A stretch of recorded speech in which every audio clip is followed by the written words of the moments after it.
अस्सलाम वालेकुम। आज का जो हमारा टॉपिक है वो चैप्टर नंबर 12 में से after plant nutrition, digestion and absorption वाला टॉपिक है।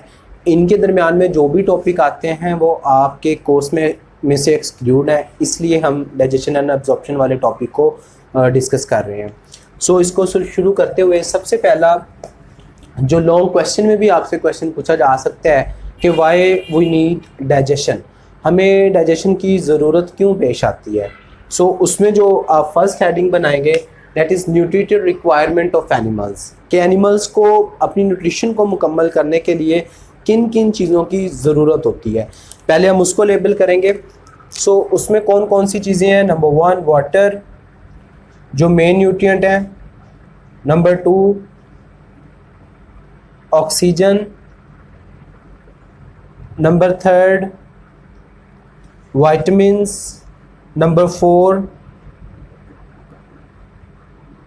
amino acids. Number 5 simple sugar यानी कि ग्लूकोज। नंबर 5 फैटी एसिड्स, और इसके अलावा भी बहुत सारे ऑर्गेनिक और इनऑर्गेनिक सब्सटेंसेस जिनमें मिनरल्स आ जाते हैं। ऑर्गेनिक और इनऑर्गेनिक सब्सटेंसेस ये किसी भी ऑर्गेनिज्म को रिक्वायर होती हैं अपनी डेली न्यूट्रिशन को पूरा करने के लिए। दीज आर दी रिक्वायरमेंट जो किसी भी एनिमल्स को रिक्वायर होती हैं टू सर्वाइव। अब नेक्स्ट क्वेश्चन ये है कि इनके सोर्सेज कौन कौन से हैं। ये वाली जो न्यूट्रिशन है ये एनिमल्स को कहाँ कहाँ से मिल सकती हैं। Next we will discuss about the sources. इनके हम सोर्सेज डिस्कस करेंगे। वो सोर्सेज कौन कौन से हैं, एक्सेप्ट सिर्फ 2 चीज़ों के अलावा, जो हमारे पास वाटर है और जो ऑक्सीजन है। वाटर एंड ऑक्सीजन ये इन्वायरमेंट्स में डायरेक्टली अवेलेबल है, डायरेक्टली अवेलेबल टू एनिमल्स। ठीक है, ये डायरेक्टली अवेलेबल है और अबंडेंट है इन्वायरमेंट के अंदर, इसलिए ये तो हमें डायरेक्टली अवेलेबल हो जाते हैं। लेकिन अगर हम बाकी न्यूट्रिएंट्स की बात करें तो जो हमारे पास अमाइनो एसिड है they are available in the form of complex compound that are called proteins। हमें प्रोटीन्स लेनी पड़ती हैं अगर हम अमाइनो एसिड हासिल करना चाहते हैं। उसके बाद अगर हमें सिंपल शुगर यानी कि ग्लूकोज लेना है तो ग्लूकोज हमें अवेलेबल है in the form of starch. Starch की फॉर्म में, इनके कार्बोहाइड्रेट्स की फॉर्म में मौजूद है, जो कि एक पॉलीसेकेराइड है स्टार्च। उसके बाद अगर हम फैटी एसिड हासिल करना चाहते हैं तो फैटी एसिड का जो बेसिक सोर्स है वो कौन सी चीज़ें हैं, लिपिड्स यानी कि फैट और ऑयल।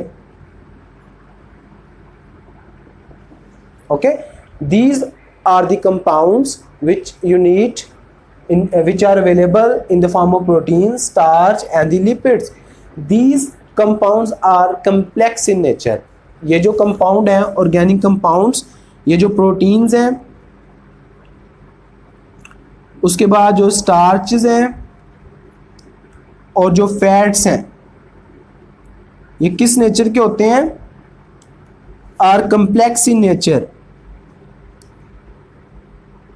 ये कम्प्लेक्स नेचर के हैं। ओके, व्हाट वी डू, हम क्या करेंगे कि ये रिक्वायरमेंट हमें पूरी हो जाए और ये कंपाउंड हमें अवेलेबल हो जाए। उसके लिए हमें किस चीज़ की ज़रूरत पड़ती है, we need digestion. Next heading will be of need of digestion. हमें डाइजेशन की ज़रूरत क्यों है। अब ये जो प्रोटीन, स्टार्च एंड लिपिड्स ये कम्प्लेक्स नेचर के हैं, इसलिए they can't pass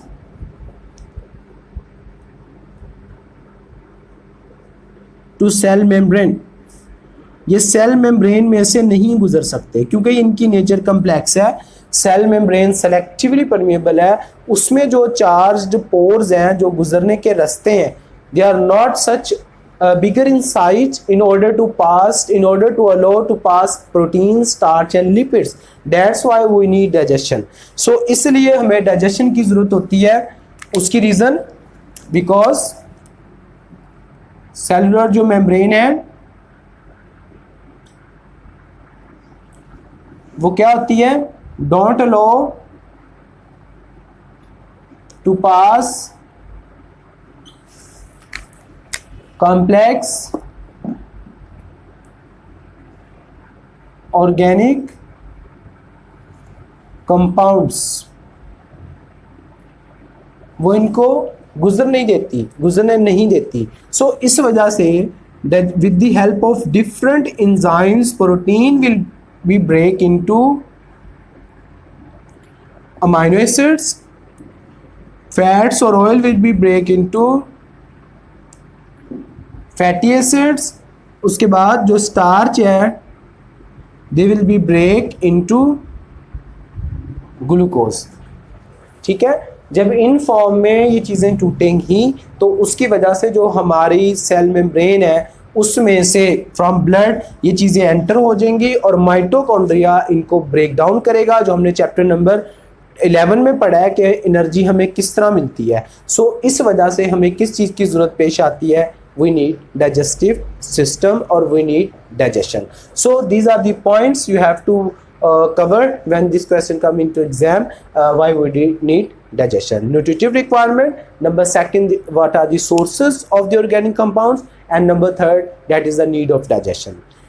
In the very next topic, now we will discuss about holistic nutrition. Animal के अंदर होलिस्टिक न्यूट्रिशन का क्या कॉन्सेप्ट है, अब हम उसको डिस्कस करते हैं.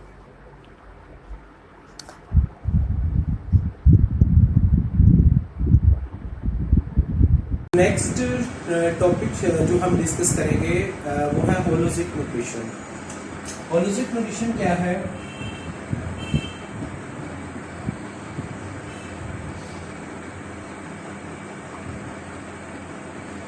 होलिस्टिक न्यूट्रिशन में फर्स्ट ऑफ ऑल जो वर्ड होलो है इसका मतलब होता है होल, ओके, और ज़िक का मतलब होता है एनिमल्स, ओके. यानी कि ऐसी न्यूट्रिशन जो कि तमाम एनिमल किंगडम में सेम है. Nutrition that common in all animals, kingdoms, animals phylum, उसको हम क्या बोलते होते हैं, होलिस्टिक न्यूट्रिशन. तमाम मेंबर में जो सेम होंगी उसको हम होलिस्टिक न्यूट्रिशन बोलते हैं. This is also long question. उसके बाद इसके स्टेप्स हैं कि होलिस्टिक न्यूट्रिशन कैसे एनिमल कवर करते हैं, उन स्टेप्स को हम डिस्कस करेंगे.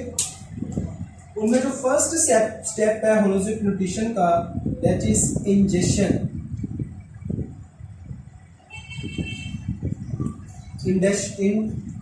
इंजेक्शन क्या है? इंजेक्शन का मतलब है टेक इन फूड मटेरियल, ठीक है, taking food material to digest, यानी कि खुराक का बॉडी के अंदर लेकर आना डाइजेस्ट करने के लिए, उसको हम इंजेक्शन बोलते हैं. Taking in food material to digest उसको इंजेक्शन बोलेंगे, यानी कि बाहर से फूड उठा के ओरल कैविटी में डालना, उसको हम इंजेक्शन बोलते हैं. This is the first step. In the next step, दूसरा स्टेप है डाइजेशन. डाइजेशन के अंदर डेफिनेटली नाम से ही पता लग रहा है कि इसके अंदर क्या होगा, break down of food material,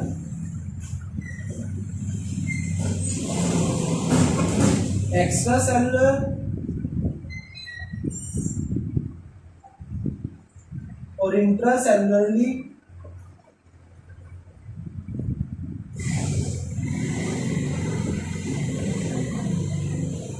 extracellularly or intracellularly with the help of enzymes.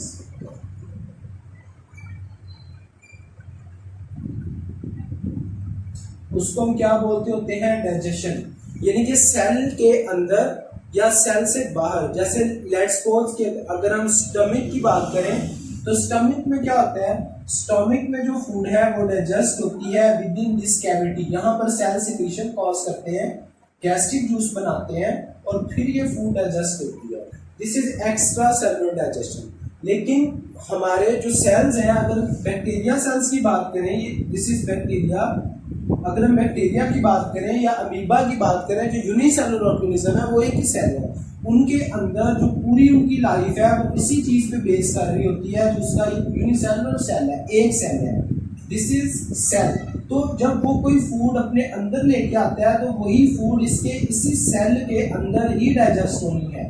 So this type of digestion जो कि एक सेल के अंदर हो रही है, ये कुछ एनिमल्स में भी होता है, हाइड्रा वगैरह के अंदर, और कुछ ये हमारे जो यूनिसेलुलर ऑर्गेनिज्म है उसमें क्योंकि एक ही सेल होता है उसी के अंदर डाइजेशन हो रही है, उसको हम बोलते हैं intracellular. This is extra cellular, cavity के अंदर, और सेल सिक्रीशन कॉज कर रहे हैं in the form of enzymes, उसको एक्स्ट्रा सेलुलर। अगर एक सेल के अंदर हो रही है उनको इंट्रासेलुलर डाइजेशन भी हो रही है। इस प्रोसेस में डेफिनेटली जो फूड है आपकी वो टूट जाती है कंपोनेंट्स में। लेट्स सपोज प्रोटीन्स जो है वो अमीनो एसिड में टूट गए, जो लास्ट लेक्चर में मैंने बोला। इसी तरह जो स्टार्च है वो ग्लूकोज में टूट गए, उसको हम कौन सा स्टेप बोलते हैं? Digestion. In the next step that is absorption. Absorption में क्या मतलब है? एब्जॉर्प्शन का मतलब है एब्जॉर्प्शन ऑफ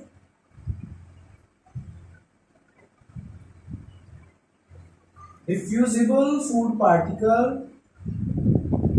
डिफ्यूजिबल जो डिफ्यूज कर सकते हैं, जैसे ग्लूकोज है, प्रोटीन है, अमीनो एसिड है, ये सारे डिफ्यूज कर सकते हैं। Absorption of diffusible particles into, कहाँ पे फूड एब्जॉर्ब हो सकती है?